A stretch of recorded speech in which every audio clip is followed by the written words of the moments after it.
Hello, it's your inconsistent Feytuber Kitose. And today I've got a bit of a rarity for you all, at least with respect to my channel's content, and that is regular AR. I've fallen out of, touch, shall we say, with regular AR content, just because I am personally not a fan of how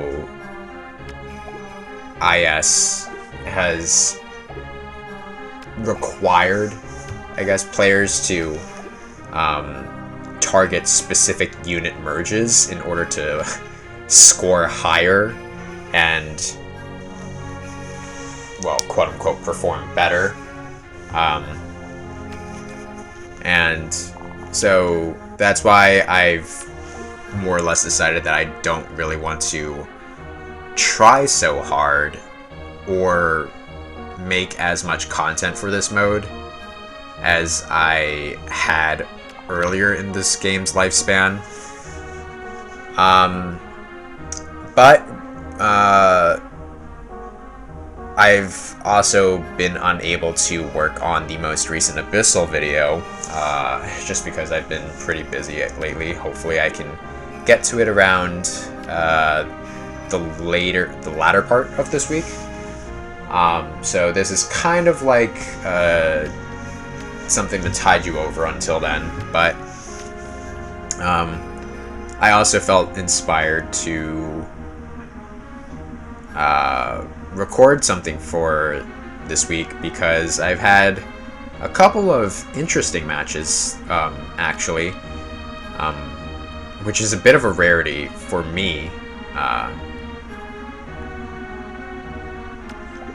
because I've just been so desensitized to this whole game, with all of the newly released units and power creep, that I'm just seeing the same types of units and same types of layouts being run over and over again. But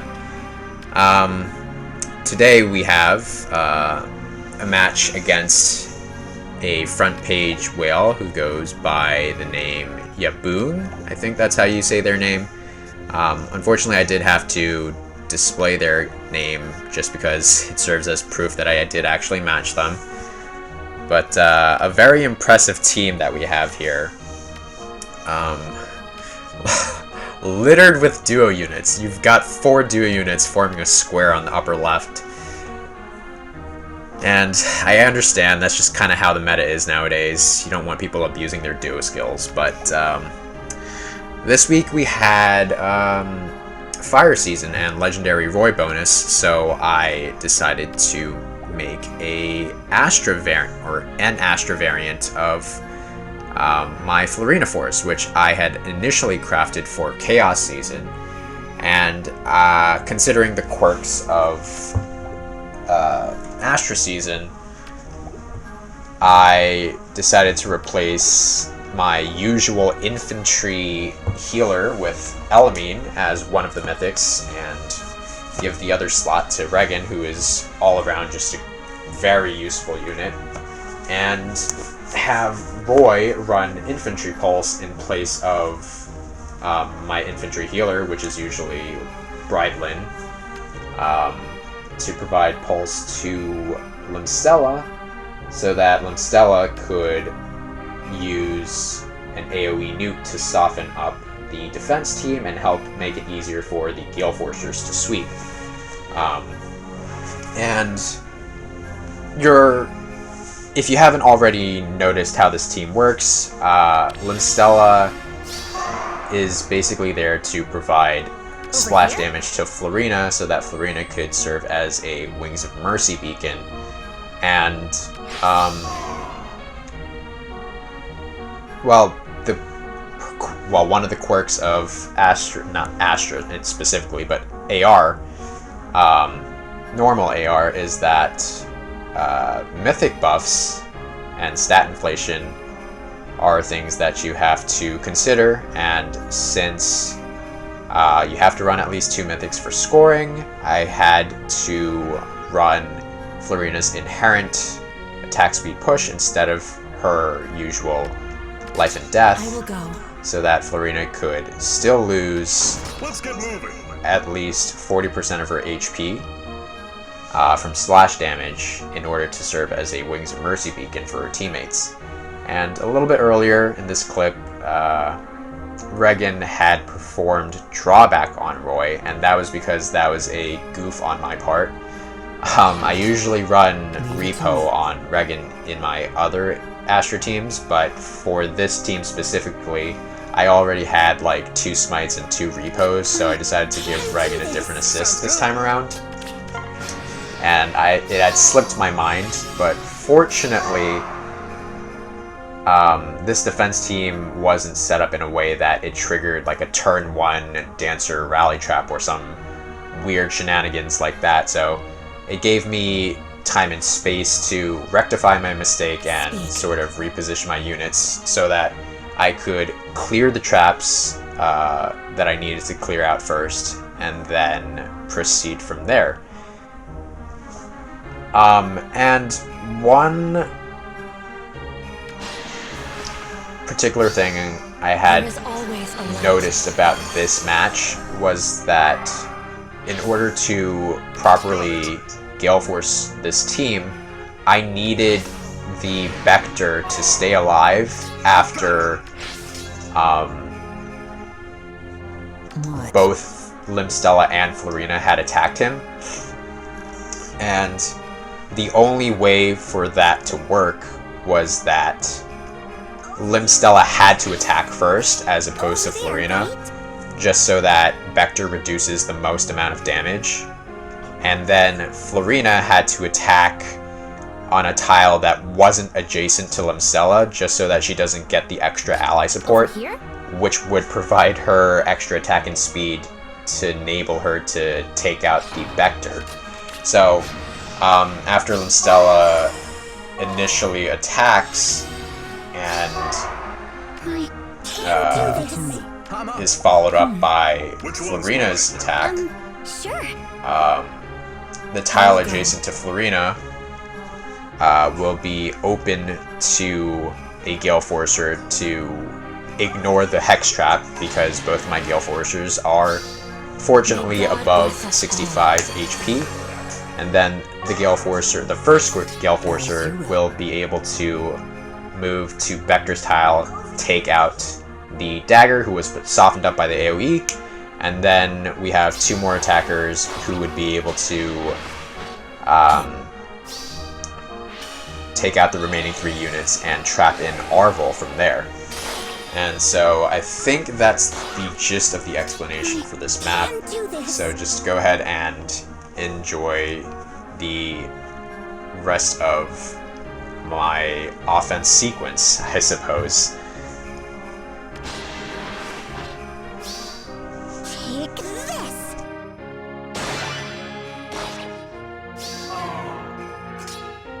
Got it.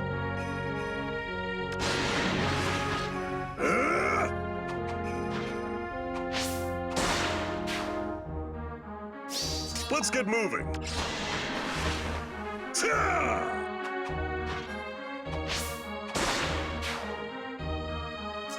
Yeah.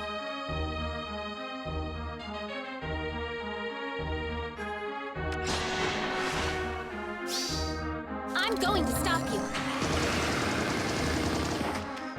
Yeah.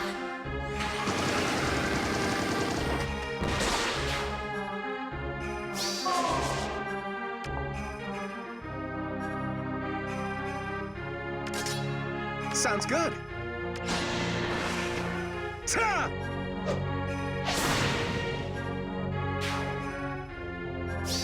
I've got it. Ah!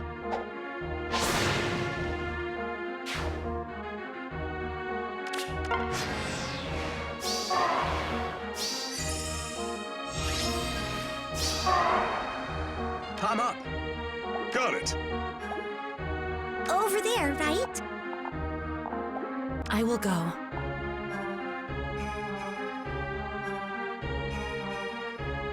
Over there, right?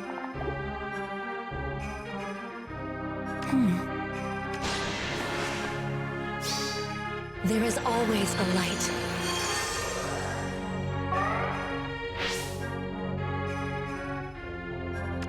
As you will.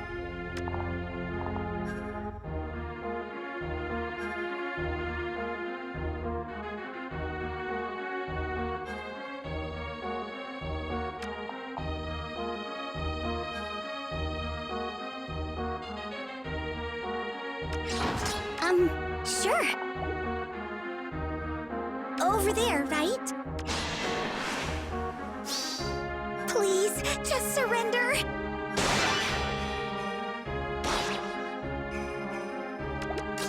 Got it. I'm up. Let's get moving. Over here? I've got it. Ta! Ah!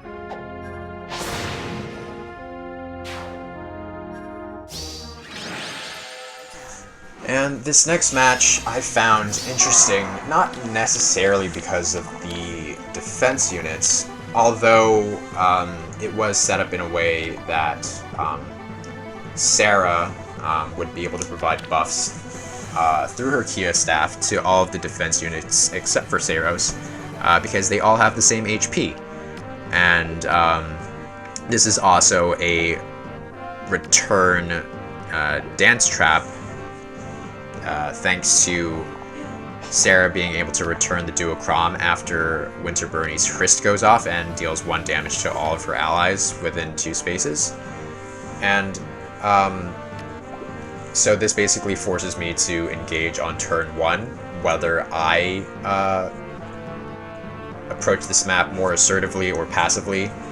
And that's because I am also missing my safety fence. And I normally opt not to run the safety fence because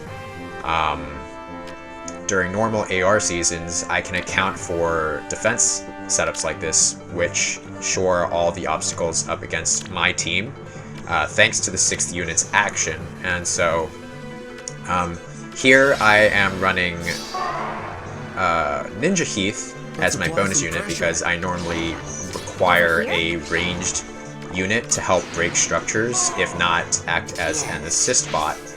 And so I'm running Ninja Heath here in place of Merlinus, and I know that this all happened really quickly, but you can go back and watch some of this again. I'll talk while I decided on my next move here.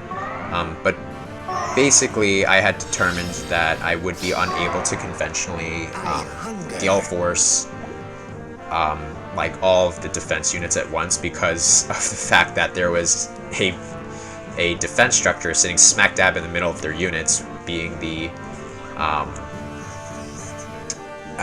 Duo's Hindrance structure. And this particular map, I believe it was the Dokalfer map, I'm not sure. It has the trees on a defense tile and whatnot. Also makes it difficult for Regan, in particular, being cavalry, to sort of maneuver in. And so I had figured out that I could actually use all of my units' assists, aside from the 2 main attackers here being Regan and Valter, to help get those 2 into position to trap in all of the tiles which were adjacent to ranged units, since their remaining melee units, being Saros and Plumeria, were basically being blocked off by their own allies, their own ranged allies. And so, instead of conventionally gale forcing, I could just occupy the 2 tiles that Regan and Valter are occupying right now. And fortunately, well, I don't know if you've already noticed, but the Saros and the Sarah are both running Canto control.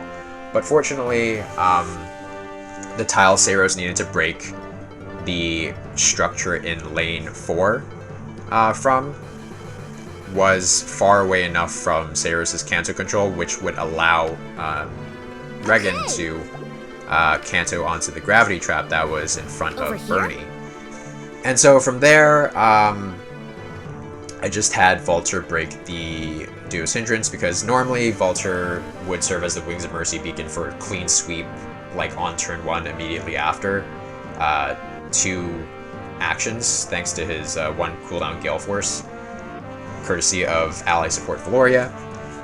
But I decided to use the remaining Gale Force actions after breaking the Duo's Hindrance structure on turn 2 instead, just because of the peculiarities of this map. And fortunately, Bernie's weapon actually worked out in my favor here due to Frist reducing the first hit, reducing damage from the first hit in combat because she was less than 100% HP, which was a bit of I don't know if karma is really the right way to explain this, but it just worked out really well in my favor and not so much in theirs, shall we say. Also, due to the way that my initial assists were the way that I had run my assists, Navarre had drawn back Valoria and ended up being adjacent to Naga, which provided him the Divine Fang to be able to take out the Seiros, thanks to weapon advantage. And so it was really a combination of just having the right tools and just having a really good matchup, despite me having to figure out a slightly different than usual approach to this Gale Force team. And so I hope you all enjoyed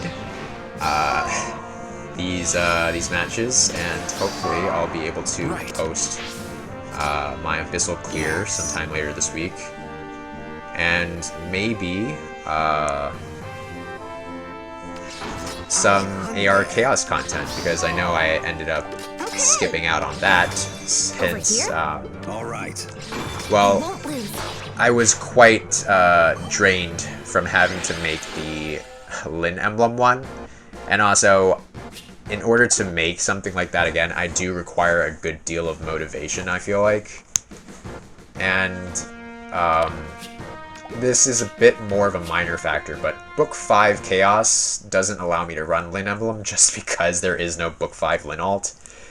But I did record my Book 5 Chaos matches, so maybe I'll combine some of the Book 5 and Book 6 highlights into one video, but again, it kind of depends on my availability as well as my motivation. So thanks for watching, and I'll see you guys soon.